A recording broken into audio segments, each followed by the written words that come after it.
اعوذ باللہ من الشیطان الرجیم بسم اللہ الرحمن الرحیم السلام علیکم ورحمۃ اللہ وبرکاتہ۔ سورۃ البقرہ قرآن مجید کی ترتیب کے اعتبار سے دوسری سورت اور سب سے طویل سورت ہے۔ اس سورہ میں 286 آیات، 40 رکوع ہیں، مدنی سورت ہے۔ بقرہ عربی زبان میں گائے کو کہتے ہیں۔ سورۃ البقرہ کی آیات 67 to 73 میں اس گائے کا ذکر ہے جسے ذبح کرنے کا حکم اللہ تعالیٰ نے بنی اسرائیل کو دیا۔ اسی نسبت سے اس سورہ کا نام سورۃ البقرہ ہے۔ سورۃ البقرہ بہت فضیلت والی سورت ہے۔ آپ صلی اللہ علیہ وآلہ وسلم نے فرمایا، اپنے گھروں کو قبرستان نہ بناؤ، یعنی ذکر اور تلاوت سے گھروں کو خالی نہ رکھو۔ بے شک شیطان اس گھر میں داخل نہیں ہوتا جس میں سورۃ البقرہ کی تلاوت کی جاتی ہے۔ یہ صحیح مسلم کی حدیث ہے 780۔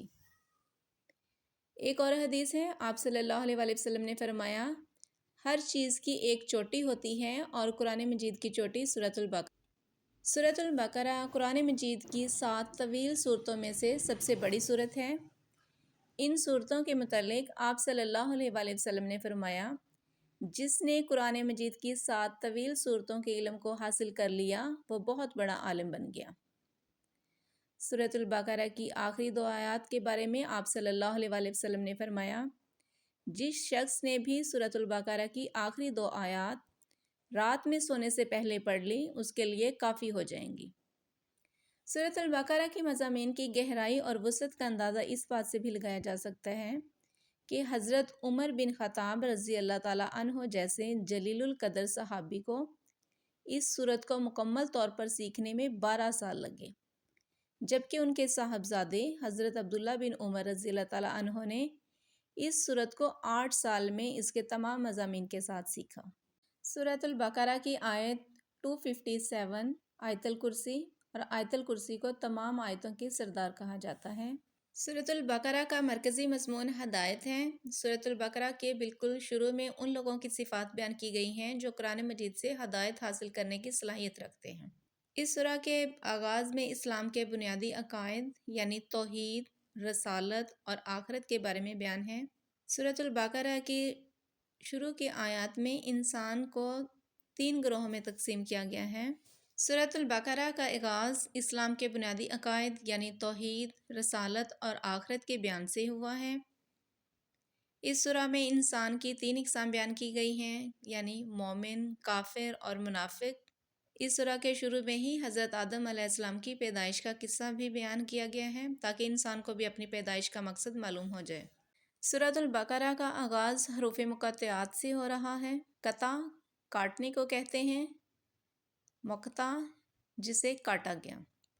چونکہ حروف مقطعات کو الگ الگ کر کے کاٹ کاٹ کر پڑھا جاتا ہے، اسی لیے انہیں مقطعات کہا جاتا ہے، اور ان کے اصل میننگز اللہ اور اللہ کے نبی ہی بہتر جانتے ہیں۔ ذالک وہ اسم اشارہ ہے دور کے لیے۔ الکتاب کتاب الف لام کے اضافے کے ساتھ خاص کتاب، اور اشارہ ہے قرآن کی طرف۔ لا ریبہ نہیں کوئی شک، فی ہی اس میں، فی ہی اس میں، ہدن ہدایت ہے، للمتقین لل کے لیے، متقین پرہیزگاروں کے لیے۔ قرآن وہ کتاب ہے، اس میں کوئی شک نہیں، اور یہ ہدایت ہے پرہیزگاروں کے لیے۔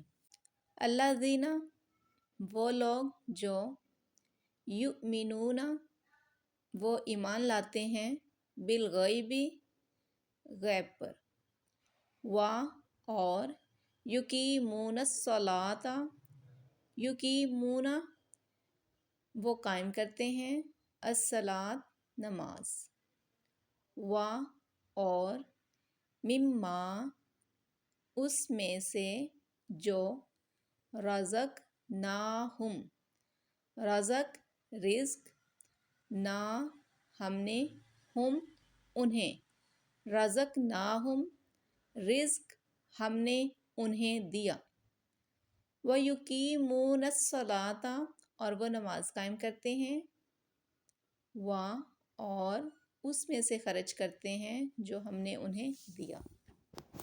وَالَّذِينَ اور وہ لوگ جو یؤمنون وہ ایمان رکھتے ہیں، بما اس پر جو انزلہ نازل کیا گیا، الیکا الی طرف کا آپ کی، الیکا آپ کی طرف، و اور ما جو انزلہ نازل کیا گیا، من قبل کا من سے قبل پہلے کا آپ، من قبل کا آپ سے پہلے، وما انزل من قبل کا اور جو آپ سے پہلے نازل کیا گیا، وہ لوگ جو ایمان رکھتے ہیں اس پر جو نازل کیا گیا آپ کی طرف اور جو نازل کیا گیا آپ سے پہلے، وَبِالْآخِرَاتِ ہم یوقنون، و اور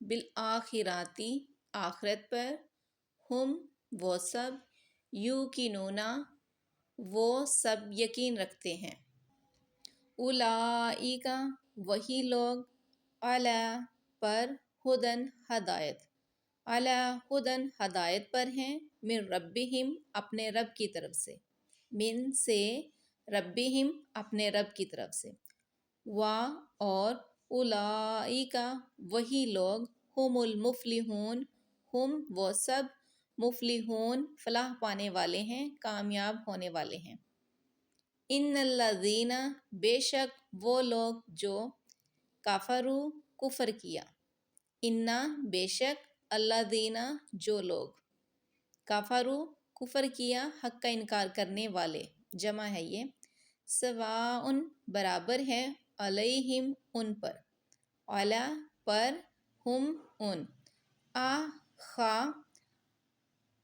انذرتاہم انذر ڈرانا، تا آپ، ہم انہیں، انذرتاہم آپ انہیں ڈرائیں، ام یا لم نہیں، تنذرہم آپ انہیں ڈرائیں، لا یؤمنون لا نہیں، یؤمنون وہ ایمان لائیں گے، وہ لوگ جنہوں نے کفر کیا ان کے لیے برابر ہے، خواہ آپ انہیں ڈرائیں یا نہ ڈرائیں وہ ایمان نہیں لائیں گے۔